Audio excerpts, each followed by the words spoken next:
Très heureux de vous retrouver ici à Tunis pour les journées cinématographiques de Carthage. Semaine spéciale, l'invité de TV5 Monde avec Raoul Peck qui est avec nous, le président du jury de ces journées cinématographiques, évidemment ancien ministre dans son pays, en Haïti. Aujourd'hui, c'est une lourde responsabilité de présider un jury comme celui-là. Je pense que c'est plutôt un grand plaisir. C'est l'occasion de voir des films de toute la région, de voir ce qui s'y fait. Et puis avant tout, c'est un grand plaisir de cinéma. Oui, 13 films en compétition pour le Tanis d'Or qui sera décerné dimanche. C'est évidemment la diversité des cinémas africains qui est présentée ici. La diversité du cinéma africain et arabe, puisque les films viennent de vraiment tout le continent, du sud au nord. Et nous avons exceptionnellement une fournée qui est très récente. Donc la plupart des films sont de 2010.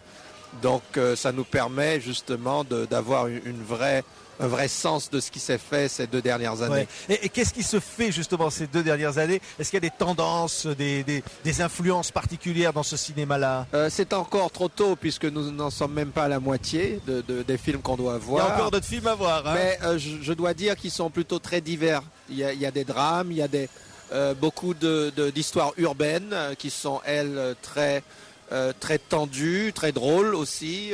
Nous avons vu un très beau film également, donc bien sûr que je ne peux pas citer, mais qui se passe plutôt dans la campagne.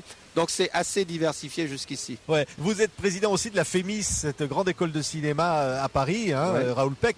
Est-ce qu'il y a des ponts entre la Tunisie, le Maghreb et Paris pour la formation des futurs cinéastes? Oui, absolument. Nous recevons pas mal d'étudiants qui viennent du Maghreb, notamment Maroc, beaucoup, Tunisie également. Et dans le cadre non seulement des études principales, donc dans les 10 départements principaux de la FEMIS, mais également en université d'été et parfois même en formation continue. Donc la FEMIS offre toute une palette d'interventions et dans lesquelles, bien sûr, nous associons le plus possible des universités étrangères. D'ailleurs, nous collaborons beaucoup avec des écoles d'un peu partout, pas seulement de l'Europe, mais également d'Afrique, d'Amérique latine, du Japon, etc. Ouais, évidemment, une volonté d'aider les cinématographies du Sud à former ces cinéastes, à former ces professionnels du cinéma qui n'ont peut-être pas les moyens dans leur propre pays. Bon, vous savez, même pour un pays comme la France, une école de cinéma, c'est très lourd, c'est très cher. Si on le mesure au nombre d'étudiants, nous avons environ 200 étudiants, donc ça fait très peu par rapport à l'investissement que ça demande en personnel, en professeurs, en équipement. Donc c'est vrai que c'est difficile pour les pays plus pauvres d'avoir ce genre de formation, même s'il en existe quand même pas mal. Oui.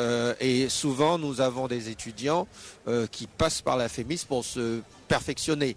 Et plus que pour vraiment être introduit dans la branche. Et Raoul Peck, évidemment, pas de film, hélas, pas de film haïtien. Le cinéma haïtien est comme évidemment tout le pays encore à genoux aujourd'hui. Votre pays, votre cinéma. Oui, bon, il est clair que le cinéma n'est pas une priorité actuellement en Haïti. Mais simplement, il existe un certain nombre de professionnels qui vivent là-bas, qui ont investi non seulement leur courage, mais leur travail et leurs finances, donc qui continuent à vivre. Il existe un certain nombre de chaînes de télévision privées, donc je ne pense pas que ça va disparaître, mais c'est vrai que le coup a été rude, et en même temps, ce sont eux qui aujourd'hui aussi sont sur le terrain et essayent dans le mieux possible d'intervenir et d'aider à la reconstruction du pays. Ça veut dire qu'il y a, même si ce n'est pas la priorité, une nécessité que le cinéma haïtien continue et à nouveau montrer au monde ce qu'est ce peuple, comment son cœur bat aujourd'hui. Bien entendu, le cinéma est beaucoup plus que simplement une industrie de divertissement. C'est l'âme d'un pays, c'est sa mémoire très souvent, et c'est sa manière aussi de s'affirmer au niveau culturel, avec tout son environnement géographique, politique et historique. Oui, parce que le cinéma, évidemment, Raoul Peck, vous le savez bien, a une dimension politique d'affirmation de soi. Vous l'avez montré dans vos films. C'est une nécessité démocratique. Oui, de manière directe ou indirecte, je pense que le cinéma, quelque part, joue un rôle dans une société. C'est souvent le seul vecteur même de discussion, d'échange C'est une façon pour la société elle-même de se regarder en face. Et donc, oui, c'est un maillon important. Merci Raoul Peck. Mathieu Gallet, bonjour, président de l'Institut national de l'audiovisuel. Et ici en Tunisie, vous êtes venu remettre officiellement à la Tunisie les archives qui la concernent et qui étaient jusqu'ici conservées à Paris. Tout à fait, ça concerne 264 documents qui représentent 8 heures audiovisuelles qui couvrent la période 1942-1956, donc de l'actualité, des actualités tunisiennes. On commence avec la plus vieille archive en 42 qui est la mort du B, jusqu'en 56 et l'indépendance. D'accord, et c'est un geste symbolique fort finalement des relations entre la France et la Tunisie.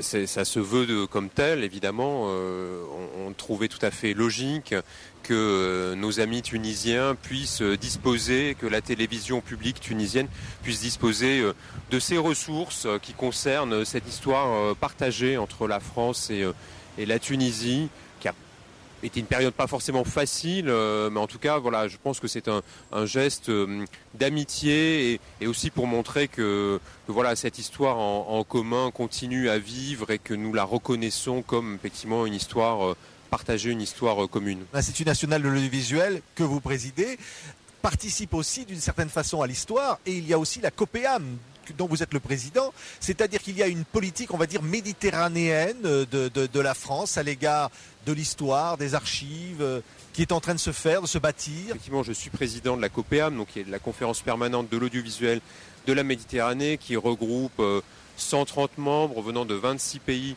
du bassin méditerranéen. Et au sein, effectivement, de cette COPEAM, nous sommes là pour promouvoir cette culture, ces valeurs, cette histoire commune et partagée autour de la Méditerranée. Il y a des grands projets.